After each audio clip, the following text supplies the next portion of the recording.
So hello friends, कैसे हैं आप सभी। उम्मीद करते हैं कि बहुत स्वस्थ होंगे, मस्त होंगे और एक जुनून के साथ आप आए हैं और जुड़े होंगे, ये हम उम्मीद करते हैं।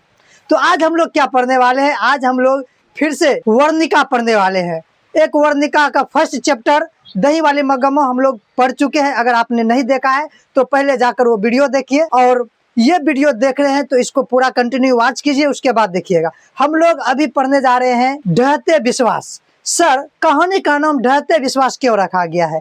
क्योंकि इस कहानी में भगवान के प्रति जो विश्वास है वो टूट चुका है, इसीलिए इस कहानी का नाम ढहते विश्वास रखा गया है। हम लोग पूरे कहानी को एकदम ताजगी के साथ पढ़ेंगे, जोश और जुनून के साथ पढ़ेंगे। आपका एक भी ऑब्जेक्टिव नहीं छूटेगा, ना सब्जेक्टिव छूटेगा, ना ही कहानी का एक एक पंक्ति छूटेगा। देखिए, इस कहानी में जितने भी पार्ट हैं, हम लोग इसमें जो मेन कवर करेंगे सिर्फ मेन पॉइंट को करेंगे। सर, मेन पॉइंट को सिर्फ क्यों कीजिएगा? क्योंकि पूरी कहानी तो 3 और 4 पेज का है। अगर हम आपको लाइन बाय लाइन पढ़ाते हैं तो आपको 2 घंटा का क्लास हो जाएगा। तो जब भी कहानी को बताया जाता है, मेन मुख्य जो पात्रता होती है कहानी के, बस उसके बारे में, ठीक है। तो आइए हम लोग शुरू करते हैं। हम लोग पहले क्या जानेंगे? सर, हम लोग सबसे पहले ढहते विश्वास के जो लेखक हैं सातकोरी होता, इनके बारे में पहले जानेंगे, इसका परिचय जानते हैं। इसका परिचय हम लोग पहले जानते हैं कि इनका जन्म जो है, इनका जन्म 29 अक्टूबर 1929 ईस्वी को हुआ था। 29 अक्टूबर 1929 ईस्वी को। सर, कहाँ पे हुआ था ये भी बता दीजिए जी। तो इसका जन्म कहाँ पे हुआ था? तो 29 अक्टूबर 1929 ईस्वी को उड़ीसा में हुआ था। उड़ीसा में कहाँ पे सर हुआ था? तो उड़ीसा में हुआ था। उड़ीसा के कौन सा जगह सर, वो भी बता दीजिए ना। जी सर, वो भी हम आपको बता देते हैं। मयूरभंग। कहाँ पे? मयूरभंग। मयूरभंग उड़ीसा में एक जगह है मयूरभंग। मयूरभंग है, मयूरभंग में ही इनका जन्म हुआ था, ठीक है। आगे भी जानते हैं। इनका जो पुस्तक है ना, पुस्तक देखिए, पुस्तक 1 दर्जन से अधिक प्रकाशित हुए। 1 दर्जन। आप लोग जानते हैं कि 1 दर्जन में कितना होता है? 1 दर्जन में 12 होते हैं। तो 1 दर्जन से अधिक प्रकाशित हुए, ठीक है। 1 दर्जन से अधिक इनके पुस्तक जो है प्रकाशित हुए। आगे जानते हैं, ये जो थे सातकोरी होता जी, ये कहानी जो लिखे थे, इस कहानी को, ढहते विश्वास कहानी को, ये कहानी जो है उड़िया में लिखा गया था। सर, उड़िया क्या होते हैं? हम आपको बताते हैं उड़िया क्या होते हैं। उड़िया होते हैं कि उड़ीसा की जो भाषा होते हैं ना, उसी को कहते हैं उड़िया, ठीक है।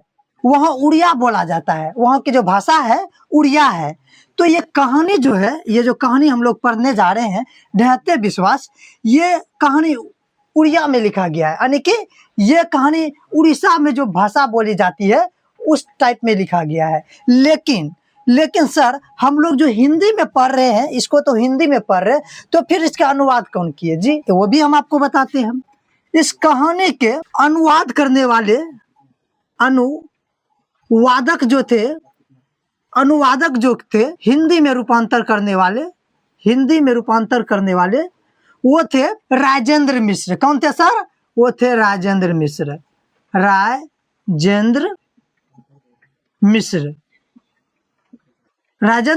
थे, ठीक है। और ये कहानी जो है, समझिएगा, ये कहानी ढहते विश्वास कहानी की जो मुख्य पात्रता है वो कौन है? सर, ढहते विश्वास कहानी की जो मुख्य पात्रता है ना, वो लक्ष्मी है। कौन है सर? लक्ष्मी है इस कहानी की मुख्य पात्रता,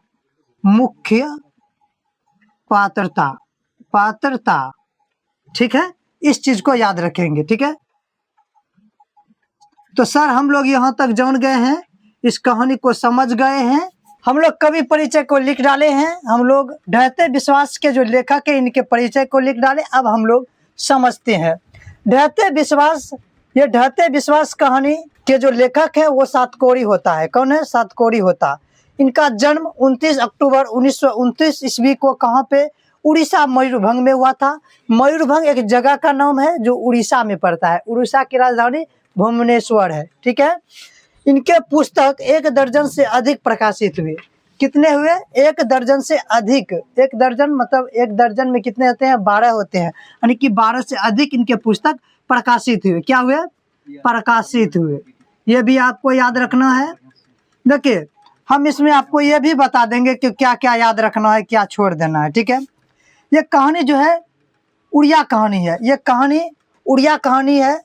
ये कहानी जो है उड़ीसा में जो भाषा बोली जाती है उड़िया, ये कहानी उस तरह की है। लेकिन हम लोग उड़िया कहानी को नहीं जानते हैं। क्या वहाँ की भाषा नहीं जानते हैं तो फिर सर पढ़ेंगे कैसे? तो जानिए कि इसके अनुवादक जो है हिंदी में करने वाले, अभी जो हम लोग पढ़ रहे हैं इसको अनुवाद करने वाले हिंदी में, वो थे राजेंद्र मिश्र। कौन थे? राजेंद्र मिश्र थे। राजेंद्र प्रसाद मिश्र थे। प्रसाद लगाइए, नहीं भी लगाइए तो कोई बात नहीं है। राजेंद्र प्रसाद मिश्र थे। और इस कहानी की जो मुख्य पात्रता है वो लक्ष्मी है। कौन है? लक्ष्मी। अब आपको हम ये भी बता देते हैं कि सर इसमें याद क्या रखना है। पहले आपको याद रखना है कि ढहते विश्वास के जो लेखक हैं सातकोरी होता है, ये याद रखना है। दूसरा, इसका जन्म कहाँ पे हुआ था? उड़ीसा के मयूरभंज में, ये याद रखना है। उसके बाद इसके अनुवाद हिंदी में करने वाले कौन थे? राजेंद्र मिश्र थे, याद रखना है। इस कहानी की मुख्य पात्रता लक्ष्मी है, बस इतना याद रखना है। आगे अब हम लोग जानते हैं लक्ष्मी के बारे में, क्योंकि इस कहानी की जो मुख्य पात्रता है लक्ष्मी, उनके बारे में जानेंगे। उनके परिवार में कौन कौन से लोग हैं वो जानेंगे। क्या क्या रोल उसमें उनके परिवारों का रहा वो जानेंगे। देखिए, ये कहानी जो है दुख भरा कहानी है। कैसी कहानी है? दुख भरा कहानी है, जो कहीं ना कहीं हम लोग के दिल को भी छू जाती है। ये जान लीजिए। सर क्यों छू जाती है? क्योंकि कहानी ही ऐसी है। तो आइए हम लोग वो भी देख लेते हैं। इस कहानी के जो मुख्य पात्रता है लक्ष्मी। लक्ष्मी कौन है? लक्ष्मी है। और लक्ष्मी के बारे में कुछ जानते हैं जो ऑब्जेक्टिव के तौर पे बहुत ही महत्वपूर्ण होंगे। देखिए, लक्ष्मी के परिवार में टोटल कितने सदस्य थे? तो उनके एक पति थे। देखिए, उनके पति थे। उनके पति का नाम क्या था? पति का नाम लक्ष्मण। लक्ष्मण। और उनके परिवार में 2 बेटे थे। 2 बेटे। 2 बेटे और 2 बेटियों, प्लस में 2 बेटियों भी थी। बेटियों। इनके 2 लड़का थे। इनके 2 लड़का थे। एक लड़का का नाम क्या था? एक लड़का का नाम था अच्युत। अच्युत। और दूसरे लड़का का नाम केशव। केशव। लेकिन बेटियों 2 थे, लेकिन नाम नहीं दिया गया है कि 2 बेटियों में नाम किया था, ठीक है। इनके जो पति लक्ष्मण थे ना, इनके पति जो लक्ष्मण थे, लक्ष्मण समझिए, इनके जो पति थे लक्ष्मण, वो मजदूरी करने, क्या करने सर? देखिए, मजदूरी करने शहर जाया करते थे। शहर, ठीक है। और वो शहर कौन सा? तो वो शहर था कोलकाता। क्या था? कोलकाता। ये भी हम लोग जान लेते हैं। कोलकाता था। कोलकाता। कोलकाता। कोलकाता, कलकत्ता। देखिए, पहले क्या था कि कलकत्ता लोग बोलते थे, लेकिन जैसे ही मॉडर्न में आए हम लोग ना, तब से हम लोग कोलकाता इसको कहने लगे। जैसे पहले दिल्ली बोला जाता था। अभी भी देखिए, हमारे जो पूर्वज लोग हैं, दादा सब है, वो लोग क्या कलकत्ता बोलते हैं, लेकिन हम लोग कोलकाता बोलते हैं। इसी तरह से तो शहर जाते थे मजदूरी करने। कहाँ पे? कलकत्ता जाते थे। उसके बाद जानते हैं इस कहानी में और कौन कौन से हैं। देखिए, इस कहानी में एक है तहसीलदार। देखिए, कहानी अभी शुरू नहीं हुआ है। जब कहानी शुरू होगा तो वो भी हम आपको बताएंगे। इस कहानी में एक तहसीलदार है सर, एक तहसीलदार है। और कौन कौन से लोग हैं? तहसीलदार के बाद सरपंच साहेब हैं। सरपंच साहेब है एगो। गांव में जो सरपंच नहीं होते हैं, तो गांव में एक सरपंच साहब थे, एक तहसीलदार थे, और कौन थे, एक और लड़का थे जिस लड़का का नाम था गुण निधि। गुण निधि कहानी जब पढ़ेंगे ना तब आप लोग को पता चलेगा कि ये गुण निधि कौन है, ये तहसीलदार कौन है, सरपंच साहब कौन है। ठीक है, एक और है जो महाराज के नाम से प्रसिद्ध थे। वो महाराज का नाम क्या थे सर? वो महाराज जो थे ना, महाराज, वो महाराज का नाम था याति केसरी। याति केसरी या याति केसरी, याति केसरी। ठीक है, लक्ष्मी के जो ससुर थे ना, इनके जो ससुर थे, जो इनके पूर्वज थे, वो 1 बीघा जमीन, 1 बीघा जमीन छोड़ गए थे। ठीक है, 1 बीघा जमीन छोड़ गए थे। तो हम लोग अब कहानी को स्टार्ट करें क्या? जी, आप लोग भी बोलिए सर स्टार्ट कर दीजिए। तो स्टार्ट करते हैं।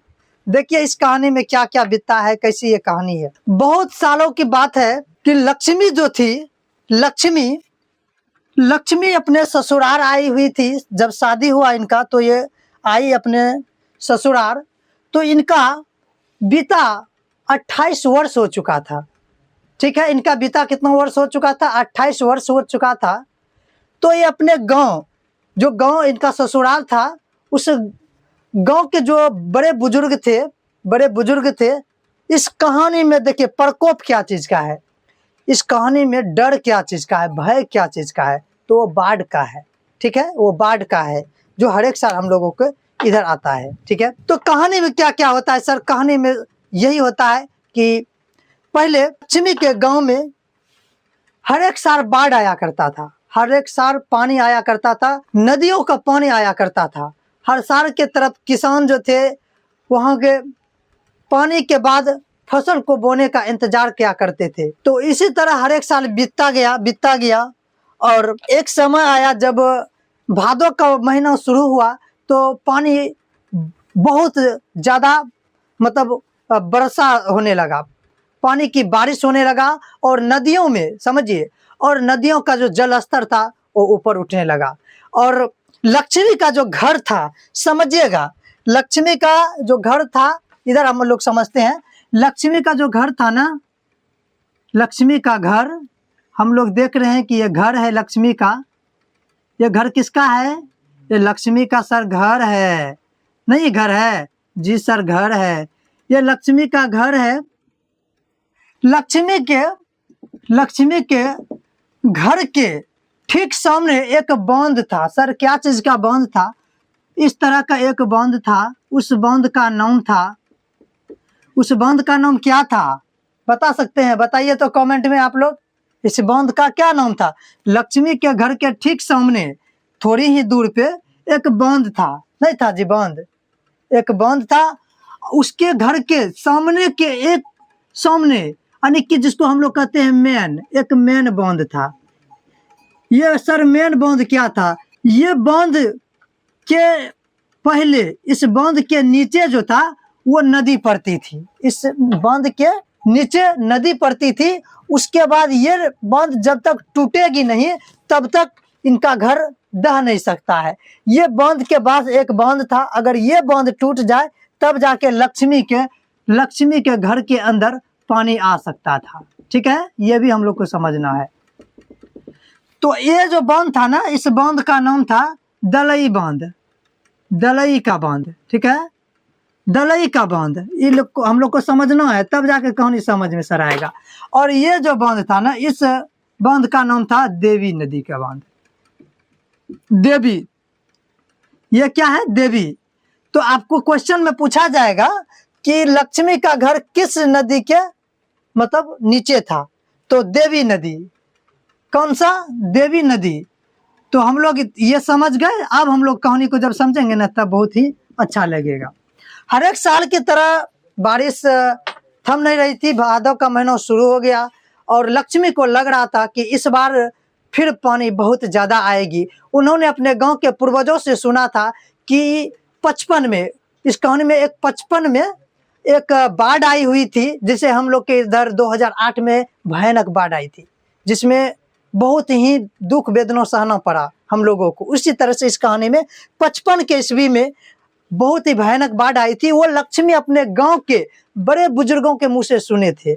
तो उसे जब इस बार के पानी को देखते हुए उन्हें डर सा लग रहा था, क्योंकि लक्ष्मण जो था ना, उनका पति जो लक्ष्मण थे, वो लक्ष्मण भी नहीं थे यहाँ पे, वो कोलकाता गए हुए थे। कहाँ गए हुए थे? कोलकाता मजदूरी करने के लिए जाया करते थे। तो उसी बीच पानी आ जाती है। भादों का महीना शुरू होता है, जानते हैं भादों के महीनों से ही हम लोग के इधर बाढ़ एकदम तहलका मचाने लगती है। तो पानी आ जाती है। तो पानी आने के क्रम में लक्ष्मी घर पे अकेली होती है अपने बेटे और बेटियों के साथ। उनका पति नहीं होता है। तो लक्ष्मी कहती है, अगर मेरे पति अगर रहते तो कुछ साहस रहता। तो उनका पति भी कहाँ गए हुए थे? कलकत्ता मजदूरी करने के लिए गए हुए थे। लेकिन उनके 2 बेटे थे, 2 बेटियां थी। एक बेटे का नाम अच्युत, दूसरे बेटे का नाम केशव था। तब क्या हुआ कि लक्ष्मी जो है, लक्ष्मी थोड़ा सा हम लोग इधर समझते कि लक्ष्मी के पति जो मजदूर थे ना, मजदूरी से उनका घर का पालन पोषण नहीं हो पाता। हम लोग थोड़ा सा बैक चलते हैं थोड़ा समझने के लिए कि इनके पति जो मजदूरी करते थे, जानते हैं एक मजदूर को कितना मिलता है डेली का। तो उनसे इनका परिवार का भरण पोषण नहीं हो पाता था, क्योंकि आप देख रहे हैं कि 2 बेटे 2 बेटियों, एक वो थे, 5 परिवार थे, नहीं हो पाता था। तो वो एक तहसीलदार के यहाँ, देखिए इसलिए हम तहसीलदार लिखे, वो तहसीलदार के यहाँ कुछ काम क्या करती थी, ठीक है? तहसीलदार के यहाँ वो काम क्या करती थी? बर्तन झाड़ू कर पोछा ये सब काम क्या करती थी, ठीक है? उसके बाद क्या हुआ, उनका घर जो था देवी नदी बांध के नीचे में था। इसके घर के जस्ट सामने एक दलई बांध था, ठीक है? दलई का बांध था, ये मेन बांध था। जब तक ये बांध नहीं टूटा तब तक यहाँ नहीं आ सकता था। अगर ये बांध टूट गया तो लक्ष्मी का घर जो है पूरा नाश हो जाता। ऐसा कहानी है। उसके बाद क्या होता है कि अपने पूर्वज से वो सुनता है इस तरह की कहानी, तो उसे डर सा लगता है। डर लगने के क्रम में उन्हीं के गांव का एक लड़का गुण निधि था। समझिए इस गुण निधि के बारे में। ये गुण निधि था, ये शहर से आया हुआ था। इसके गांव का पढ़ाकू लड़का था। कैसा लड़का था? पढ़ाकू लड़का था। पढ़ाकू लड़का था और ये कटक शहर से आया हुआ था। पढ़ के कहाँ से आया था? कटक शहर से आया हुआ था। कटक शहर पड़ता है, वहीं पे पड़ता है, उड़ीसा के भुवनेश्वर में पड़ता है, ठीक है?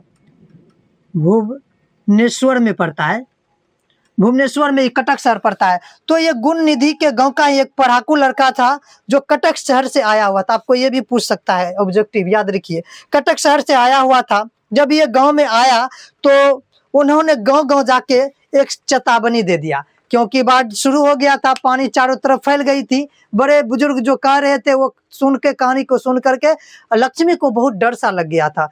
तो उसी बीच क्या होता है, कटक शहर से ये लड़का गुण निधि जो था पढ़ के आता है और आके वो गांव यानी कि पूरे गांव में खबर पहुंचाता है कि इस बार बाढ़ बहुत आने वाली है। आप सभी अपने अपने जो भी सामान है, जो भी माल जाल है, जानवर जो है, वो सबको आप लोग सेपरेट कर लीजिए, क्योंकि इस बार बाढ़ जो है बहुत ज्यादा आने वाली है। आप ऊंचा जगह देख ले, ठीक है? इसी बीच तब क्या होता है, अछूत जो थे, गुण निधि एक उस बांध को, जो बांध थे दलई का बांध, इस जगह पानी भर चुका था, बहुत ज्यादा पानी आ चुका था।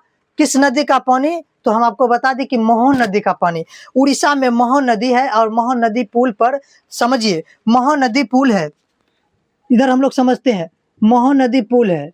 इस पुल पे एक बांध है, हीराकुंड बांध है। कौन सा?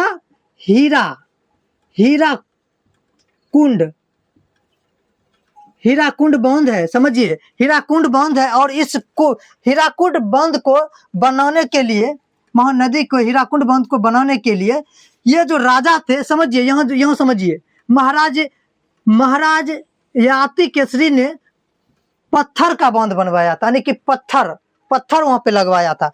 देखिए महानदी पर एक हीराकुंड है, हीराकुंड बांध है। और इस बांध को रोकने के लिए कि पानी पूरे, क्योंकि जान रहे कि ये अगर हीराकुंड बांध टूट जाता तो पूरे राज्य में पानी घुस जाता, पूरा तो यही पानी जो है ना लक्ष्मी के गांव तक भी यही पानी आता है, मोहन नदी का पानी। ये मोहन नदी समझिए, ये मोहन नदी वहीं पे पड़ता है, उसी शहर में, उड़ीसा शहर में। और वहां पे याति केसरी जो महाराजा थे ना, वो हीराकुंड बांध बनवाए। ऐसे समझना कि हीराकुंड मतलब बांध है वहां पे, और इसको बांधने के लिए पत्थर लगवाए थे, पत्थर का बांध वो बनवाए थे। कौन?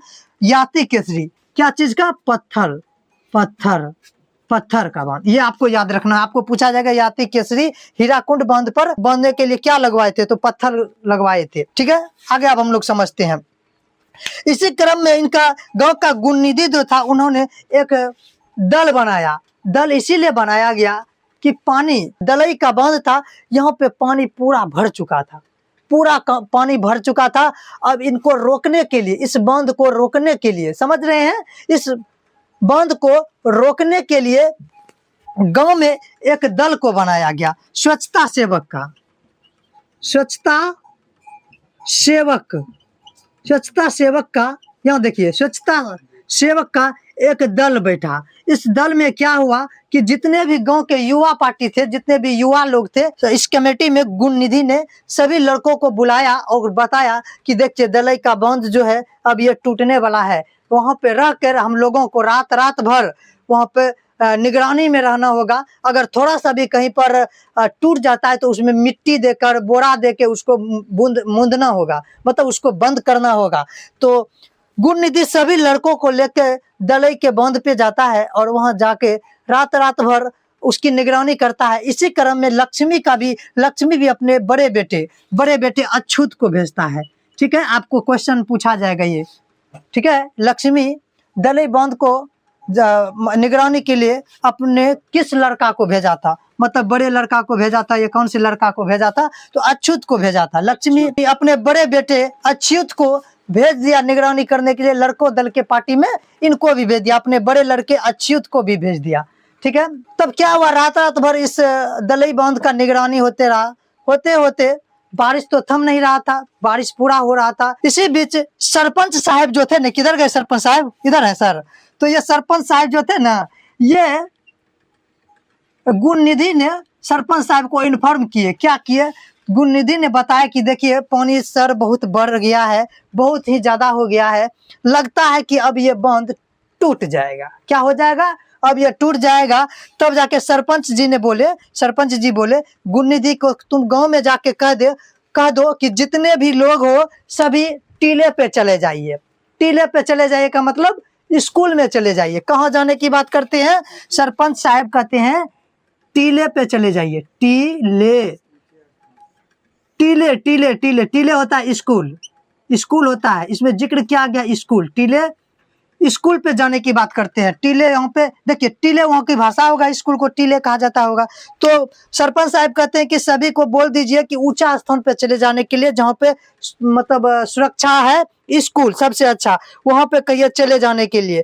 तो देखते ऐसा हुआ। और तो उसके बाद क्या होता है कि जब ये खबर गुणनिधि गांव में जाके बताए सभी को, सरपंच के कहने पर गुणनिधि जो है गांव में फैला दिए बात के कि जितने भी गांव के बड़े बुजुर्ग हो सभी चले जाइए टीले पे, क्योंकि पानी बहुत ज्यादा आ चुकी है। लगता है, ऐसा अनुभव होता है कि ये दलई बांध जो है ये भी अब टूट जाएगा, क्योंकि ये अगर टूट गया तो डायरेक्ट अपने गांव में प्रवेश करेगा और एक भी आदमी बच नहीं पाइएगा। तो ऐसा ही गुणनिधि करते हैं और गुणनिधि जाते हैं गांव में, सभी को बताते हैं। जैसे ही गुणनिधि बताते हैं उसी क्रम में लक्ष्मी अपने 1 साल के बेटे और बेटी को सुला करके, तीनों को सुला करके घर में वो जाते हैं, गुहाल जाते हैं। कहाँ जाते हैं सर? गुहाल जाते हैं, जहाँ पे हम लोग भूसा वगैरह नहीं रखते, उसको गुहाल कहते हैं। गुहाल में वो बकरी और गाय को खोल देते हैं, उनके गले रस्सी खोल के छोड़ देते हैं, ताकि वो स्वतंत्र अगर रहेंगे तो वो कहीं भी जा सकते हैं। तो गुहाल में जाकर बकरी और गायों को वो रस्सी खोल देते हैं। उनके बाद पानी बहुत ही अचानक जोर के आई, और जोर के आने के बाद क्या होता है, पानी जब आया स्पीड से तो उसके गांव में घुसा। ये दलई बांध टूटा और देवी बांध को पार करते हुए लक्ष्मी के घर तक आ पहुंचा। देखिए लक्ष्मी का घर जो था ना, लक्ष्मी का घर, इनके छप्पर पर से ये महानदी दिखाई देता था, ये दलई का बांध था, ये सभी दिखाई दिया करता था। लक्ष्मी वहाँ पे चढ़ के देख भी लिया करती थी। तो पानी जो है बहुत अधिक आई और देवी नदी बांध को तोड़ते हुए उनके घर तक आ पहुंचा। और इस क्रम में घर में पानी आने से पहले ही वो अपने सामान को बांध करके अपने बेटे, 1 साल के जो बेटे थे उनको और अपनी 2 बेटियों को लेके वो निकल गए। निकलने के क्रम में टीले तक पहुंचने से पहले समझिए पानी इतनी तेज चली, इतनी जोर से आई कि बेटी को आगे जाने के लिए कही और वो पीछे रह गई। ठीक है, पीछे रह गई और पानी इतनी तेज से आई, इतनी रफ्तार, रेत उसकी इतनी स्पीड आई कि घुटनों से और आगे जैसे ही बढ़ी तो उसके यहाँ तक क्या है कि कमर तक पानी हो गया, कमर से फिर छाती तक हो गया। और इसी क्रम में अचानक कब रेत तेज की चली और उस रेत में अपने 1 साल के बेटे को लेकर लक्ष्मी दह गई। क्या हो गई सर? दह गई, मतलब हसिया गई, पानी के साथ बह गई। और बहने के क्रम में पानी क्योंकि रफ्तार था, पानी में रफ्तार था, तो जब बह गई तो एक तार का पेड़ था उस जगह, तार का पेड़ था, तो तार के पेड़ से वो टकराई। तार के पेड़ से जब टकराई ना तो वो अपना साड़ी को खोल के उस पेड़ में बांधा, पैर में बांध रखी। और पैर के बांधने से क्या हुआ कि रुक गई वो। ठीक है, रुक गई। रुकने के क्रम में कब वो बेहोश हो गई उसे पता ही नहीं चला। जैसे वो रुकी ना, अब बेहोश वो कब हो गई ये पता ही नहीं चली। जब पता चला, जब बेहोश से उसका नींद उसका टूटा, जब बेहोशी से आगे बढ़ी, तब क्या होता है, वो देखती है कि 1 साल का बेटा जो उसका है उसके पास नहीं है, स्तन में नहीं पाया वो अपने बेटे को। तो वो विलाप करके रोने लगी, वो बहुत ज्यादा रोने लगी। देखिए कितना कहानी दर्दनाक है। लक्ष्मी रोने लगी। लक्ष्मी रोते रोते चले गई, कहाँ चले गई? टीले पे चले गई। टीले पे चले गई एक कमरा में जहाँ 200 से भी ज्यादा आदमी वहां पे भरे पड़े थे, एकदम खचाखच भरा हुआ था वहां पे। ठीक है, लक्ष्मी रोते विलाप करते चले गई टीले पर और वहां एक दूसरे को पूछती है कि मेरे बेटे केशव को देखे हैं, मेरे बेटे केशव को देखे हैं। कोई इससे पूछता तो इससे पहले कोई और पूछ डालता था इससे, मतलब बोलने का मौका नहीं था। पानी इतनी तेज आ गई थी, पानी इतनी रफ्तार में आ गई थी कि वो टीले जो स्कूल के छत थे ना, स्कूल के छत, उस पानी उसके छत के ऊपर से बह रहा, पानी उसके छत के ऊपर से बह रहा था। तो उसमें किसका पति किधर गया, किसकी माँ किधर गई, ये नहीं पता चल रहा था। लोग एक दूसरे से पूछने में लगे हुए थे। लक्ष्मी भी उसी बीच में पूछने में लगी हुई, क्योंकि इसका बेटा 1 साल का जो केशव था वो भी पानी की धारा में किधर बह गया था पता नहीं।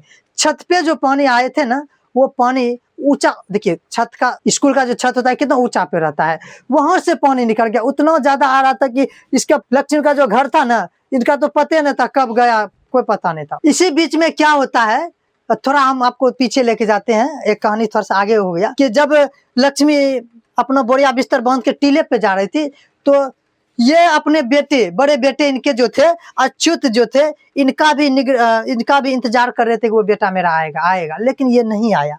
लेकिन जब ये टीले पर पहुंचने पर आई थी ना, तो एक आवाज सुनाई दिया, माँ माँ, आवाज लगाया। इस लक्ष्मी को लगा कि ये मेरा बेटा की आवाज है, लेकिन भला वो कर क्या सकती थी, बताइए वो क्या कर सकती थी, क्योंकि पानी का बहाव तेज था और वे टीले की तरफ बढ़ गई थी। तो अब हम लोग फिर यहाँ आते हैं जो कहानी जहाँ शुरू किए थे।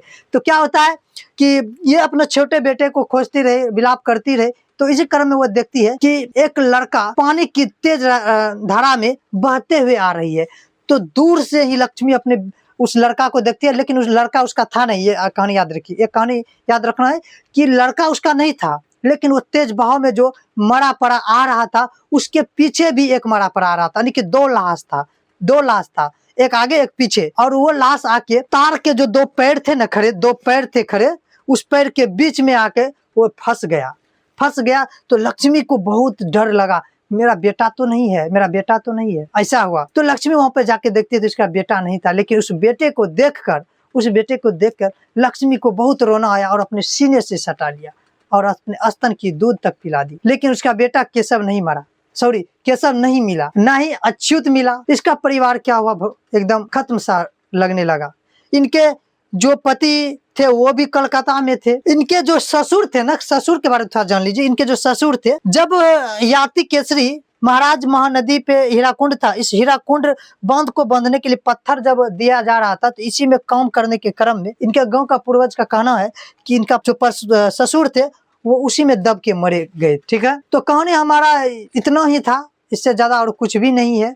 तो आप देखें कि इस कहानी में लक्ष्मी कितना दर्द सही है अपने बच्चों को लेके। एक अकेली औरत कितना दर्द सही इस भयानक बाढ़ में। ये बाढ़ के कारण कई जगह बाढ़ के कारण गांव पूरा दहल जाती है, सपने सब खो जाते हैं। लोग भगवान पर विश्वास करते हैं, लेकिन इस कहानी में क्या होता है कि विश्वास भी उठ गया। लक्ष्मी को और लक्ष्मी के गांव वाले जो थे उन सभी का विश्वास उठ गया। इसीलिए इस कहानी का नाम ढहते विश्वास रखा गया, क्योंकि भगवान के प्रति ढह गया, विश्वास ढह गया, इसीलिए इस कहानी का नाम रखा गया ढहते विश्वास। नहीं ढह गया जी, देखिए भगवान पे जो भरोसा रहा, वो भगवान का भरोसा जो था वो भी टूट गया ना। भगवान के भरोसे, सूर्य देव के भरोसे रहते थे, वो भी खत्म हो गया। इसीलिए इस कहानी का नाम पड़ा ढहते विश्वास। तो कहानी आपको कैसा लगा, आप अपनी कमेंट में जरूर आप अपनी राय को दीजिएगा। और तब तक के लिए आप सभी बच्चों को मेरे तरफ से बहुत बहुत धन्यवाद। करीब के करीब पहुंच चुके हैं, एग्जाम के बहुत ही करीब पहुंच चुके हैं। आप कोशिश कीजिए पढ़ने का और समझने का एक एक पॉइंट को। आप इस चैनल पे जितने भी वीडियो देखिएगा, आपको सारे के सारे बोर्ड एग्जाम की दृष्टि से सब पूछा जाने वाले क्वेश्चन को हम लोग यहाँ डील करते हैं। क्योंकि आप देख रहे हैं कि नजदीक हमारा एग्जाम आ चुका है, और इस एग्जाम को पास करने के लिए हम लोग क्यों ना सिर्फ पूछे जाने वाले प्रश्न को ही डील करें, ऐसा मकसद है हम लोगों का। तो तब तक के लिए खुश रहिए, ध्यान रखिए अपने और अपने परिवारों को। जय हिंद।